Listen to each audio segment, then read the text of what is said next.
Hello दोस्तों, नमस्कार। आपके अपने यूट्यूब चैनल एनालिसिस क्लास में स्वागत है। दोस्तों, आज की इस क्लास में economics honours semester 2 core paper 4 environmental economics का एक इम्पॉर्टेंट क्वेश्चन करवाने वाला है जो आपके एग्जाम के व्यू से इम्पॉर्टेंट है। तो आपका पहला प्रश्न है यूनिट 1 से है, meaning and characteristics of environmental goods, यानी कि पर्यावरणीय वस्तु क्या है और इसकी क्या विशेषता है। ये इंपॉर्टेंट क्वेश्चन है आपके एग्जाम के व्यू से इन्वायरमेंटल इकोनॉमिक्स का। तो चलिए आंसर को समझने का प्रयास करते हैं बिल्कुल सरल शब्दों में।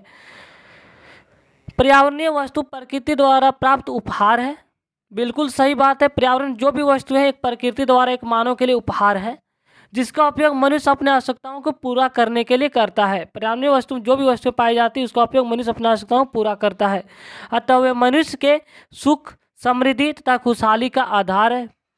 चूँकि ऐसा इसलिए कि पर्यावरणीय वस्तु के रूप में एवं विस्तार मनुष्य की प्रतिभा, वृद्धि तथा परिश्रम पर आधारित है। अतः आज पृथ्वी के संपूर्ण धरातल को पर्यावरणीय वस्तु कहा जा सकता है। ब्रह्मांड में जितने भी वस्तु हैं उसे पर्यावरणीय वस्तु कहा जा सकता है। ये बात कही गई है क्योंकि ऐसा इसलिए कि मनुष्य इसके प्रत्येक क्षेत्र का उपयोग किसी न किसी आर्थिक क्रिया के लिए कर रहा है। इस प्रकार पर्यावरणीय वस्तु के अंतर्गत जो है वन्य यानी कि जंगल, भूमि तथा इसके विभिन्न उत्पाद, इससे जो भी वन जंगल से प्राप्त होते हैं, जड़ी बूटी, ये सभी जो है पर्यावरणीय वस्तु का एक उपहार है। उत्पाद तथा सेवाएं जैसे लकड़ी हो गया, पत्ता हो गया, हमको औषधि प्राप्त होता है, वन्य जीव तथा इनके निवास स्थल है। संक्षेप में कहें तो प्रकृति का वह भंडार जो मनुष्य के लिए उपयोगी है पर्यावरणीय वस्तु कहलाता है। यहाँ आपका डिफिनेशन क्लियर हो चुका है पर्यावरणीय वस्तु का। अब चलिए इसके बारे में थोड़ा और समझ लेते हैं कि बाजार के आधार पर सामान्य वस्तु और पर्यावरणीय वस्तु के बीच भेद किया जा सकता है। बाजार के आधार पर सामान्य वस्तु और पर्यावरणीय वस्तु के बीच भेद किया जा सकता है। सामान्यतः वस्तु के लिए बाजार होता है जहां उसका मूल्य निर्धारण होता है। इस प्रकार कीमत और उपभोक्ता बचत सामान्य वस्तु का एक मूल अवधारणा है। इसके विपरीत पर्यावरणीय वस्तु जो होता है इसके लिए कोई बाजार नहीं होता। बिल्कुल सही बात, फिर से रिपीट करने वाला एक इम्पॉर्टेंट पॉइंट है यहाँ कि बाजार के आधार पर आप देखा जाए तो सामान्य वस्तु और पर्यावरणीय वस्तु में डिफरेंस पाया जाता है। ऐसा इसलिए क्योंकि आइए समझते हैं कि सामान्य वस्तु के लिए जो होता है बाजार होता है, ठीक है, जहां उसका एक मूल्य निर्धारण होता है। जबकि अब अगर आप देखिए पर्यावरणीय वस्तु जो प्रकृति द्वारा स्वयं प्रदत्त होता है, इनका कोई मूल्य नहीं होता है। अतः इसके विपरीत समझते हैं कि पर्यावरणीय वस्तु जो होता है इसके लिए कोई बाजार नहीं होता। इसका कीमत निर्धारण एक जटिल समस्या, कीमत निर्धारण करना एक बहुत बड़ी समस्या है। ये डिफरेंस एक सामान्य वस्तु में, एक पर्यावरणीय वस्तु में। तो चलिए आगे और समझते हैं। पर्यावरणीय वस्तु को मुख्यतः 3 आधार पर बांटा जा सकता है। पर्यावरणीय वस्तु को मुख्यतः जो 3 आधार पर बांटा गया। पहला प्रदूषण में प्रकृति के आधार पर, दूसरा है पीड़ित पक्ष के आधार पर। प्रदूषण के प्रकृति के आधार पर यानी कि इसके अंतर्गत जो है शुद्ध वायु, शुद्ध जल आते हैं। और पीड़ित पक्ष के आधार पर देखें तो प्रदूषण का समस्या का प्रभाव कृषि को क्षति। और तीसरा पॉइंट आपका है क्षति के आधार पर अगर देखा जाए तो इसके अंतर्गत जो होता है प्राकृतिक सुंदरता का खोना, जैसे डायनासोर का लुप्त होना। नेक्स्ट अब समझने वाली इसकी अब विशेषताएं। हमने पर्यावरणीय वस्तु का डिफिनेशन समझ लिया, इसके बारे में थोड़ा जान लिया। अब आपको समझाने वाले हैं पर्यावरणीय वस्तु की मुख्य 3 विशेषताएं होती है। इसकी विशेषताएं के बारे में, कैरेक्टरिस्टिक्स। तो पहला आपका है अनिश्चितता। यानी कि अनिश्चितता जो होता है पर्यावरण वस्तु की एक मूल विशेषता है। पर्यावरणीय संपत्तियों और उसकी प्रक्रिया के बारे में हमारा ज्ञान अपूर्ण है, क्योंकि प्रकृति हमेशा प्रतिक्रिया करती है परंतु हमें यह पता नहीं होता कि यह प्रतिक्रिया कैसे करेगी।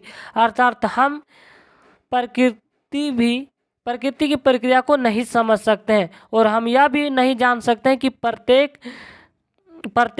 जो होता है यहाँ पे थोड़ा, अर्थात हम प्रकृति की प्रत्येक प्रतिक्रिया को नहीं समझ सकते हैं और नहीं हम इसे जान सकते हैं प्रकृति कब अपने आप को पुनः रचित करेगी। दूसरा आपका इम्पोर्टेंट टर्म है यहाँ पे विशेषताएं, इकोलॉजी। इकोलॉजी का सीमित ज्ञान ही अनिश्चितता उत्पन्न करता है। जब हम किसी पर्यावरणीय वस्तु का अध्ययन करते हैं तो हम निश्चित रूप से नहीं जानते हैं कि भविष्य में हम क्या नुकसान उठाएंगे। 60 दशक के मध्य से देश के कुछ क्षेत्रों और फसलों के संबंध में हरित क्रांति के रूप में भारत का प्रयोग हुआ 1965 से 1966। तो यहाँ से आपका प्रश्न बनता है कि हरित क्रांति की शुरुआत कब दौरान शुरू हुई, तो 1965-66 के अंतराल में। और 1966-67 में सूखे के कारण क्या हुआ, HYV बीज के साथ रासायनिक उर्वरक, सिंचाई सुविधा, तकनीकी कीटनाशक जैसे तत्वों की शुरुआत की। इस क्रांति से पहले भारतीय किसान अपने खेत में पारंपरिक फसल उगाते थे, परंतु इस क्रांति के बाद जापानी गेहूं और तेवाना चावल भी खेती पर अपना ध्यान उगाते हैं। इस प्रकार केंद्रित किया जाने लगा, जिसका प्रतिकूल प्रभाव जैव विविधता पर पड़ा, अर्थात प्रकृति की अपवर्तन क्षमता पर प्रतिकूल प्रभाव पड़ा। हरित क्रांति के बाद क्या हुआ कि पंजाब में 40 नई फसल बीमारी और 12 नए प्लग देखे गए। सिंचाई के सुविधाओं का विस्तार किया गया तो जल स्तर पर भी प्रतिकूल प्रभाव पड़ा। अगर हरित क्रांति कहीं न कहीं फसलों के उपजाऊ में वृद्धि हुआ तो दूसरे पर भी प्रतिकूल भी प्रभाव पड़ा। ये बात कहा गया, यहाँ पे जल स्तर पर प्रतिकूल प्रभाव पड़ा। इसके अतिरिक्त क्या हुआ कि रासायनिक खादों एवं कीटनाशकों का प्रयोग के कारण भूमि की उर्वरा शक्ति भी कमी आने लगी। जैसे जैसे हमने भूमि की आने की हरित क्रांति के फलस्वरूप हमने कीटनाशक का यूज करने लगा, यूरिया DAP जैसे हम लोग जो भी खाद का इस्तेमाल करते हैं, रासायनिक खाद, जिसके कारण क्या हुआ, मिट्टी की उर्वरा शक्ति में भी कमी आ गई। इसके कारण क्या होता है, परिणाम स्वरूप अब देखने वाले इसका परिणाम क्या हुआ कि खाद्यान्न की उत्पादकता में गिरावट आना शुरू हो गई। फिर से कुछ विद्वानों ने तो यह भी कहा कि हरित क्रांति के बाद का उत्पादन हरित क्रांति के पूर्व के उत्पादन से कम था। HY बीज दीर्घकाल में सतत नहीं रहा। यदि हम इन कुप्रभावों का अनुमान पहले लगा लेते तो निश्चित रूप से दूसरी N तकनीकों का प्रयोग करते। दूसरा पॉइंट है इसका अनोखापन। पर्यावरणीय वस्तु अद्भुत होती है, ठीक है, पर्यावरणीय वस्तु का अपना प्रकार होता है, ये सभी इसकी विशेषताएं हैं। आप इसे पॉइंट वाइज भी लिख सकते हैं। अगर आप इसको पॉइंट वाइज लिखते हैं तो आपको बेहतर यहाँ से नंबर उठा सकते हैं। पर्यावरणीय वस्तु में ना तो समानता होती है और ना इसके कोई समांतर। जैसे मान लीजिए पेड़, खनिज हो गया, जल, सौर ऊर्जा हो गया, जल ऊर्जा हो गया, पवन ऊर्जा इत्यादि अपने आप में अद्भुत है। एक पेड़ के सभी पत्ते भी अपने आप में बेजोड़ हैं। देखा गया तो एक ही माता पिता के सभी बच्चों में समानता नहीं होती। ये सभी जो इसकी पर्यावरणीय वस्तु के से कंपेयर करके समझाया गया है इसकी विशेषता है, बल्कि वे अद्वितीय होते हैं। अतः सभी पर्यावरणीय वस्तु बेजोड़ होती है, यहाँ से स्पष्ट हो चुका है। नेक्स्ट है कि पर्यावरणीय वस्तु में जो अद्वितीय का गुण है वह जलवायु परिवर्तन के कारण खतरे में पड़ने से दिखाई दे रहा है। अद्वितीय के गुण के बजाय रखने के लिए जलवायु में परिवर्तन पर अंकुश लगाना अनिवार्य होगा। भारत में बाघ प्रजाति लुप्त होना, स्विट्जरलैंड में जो हुआ किन्सबर्ग प्रकृति शुद्धता का नाश होना जलवायु परिवर्तन का परिणाम है। ये सब। तीसरा पॉइंट आपका अनुकरणीय, ये भी इसकी विशेषताएं हैं। पर्यावरणीय वस्तु अनुकरणीयता होती है। एक बार जब पर्यावरणीय वस्तु क्षतिग्रस्त हो जाती तो वह पुनः अपने मुक्त रूप में नहीं आ सकती, इसलिए इसे अनुकरणीय कहा जाता है। अनुकरणीय विशेषता जो है कहलाती है। एक बार क्या होता है, प्रकृति के परिक्रम की गति से परिवर्तन हो जाता है तो सभी वनस्पति, जल और प्राणीजात क्षतिग्रस्त हो जाते हैं और वे कभी अपने मूल स्वरूप में वापस नहीं आते।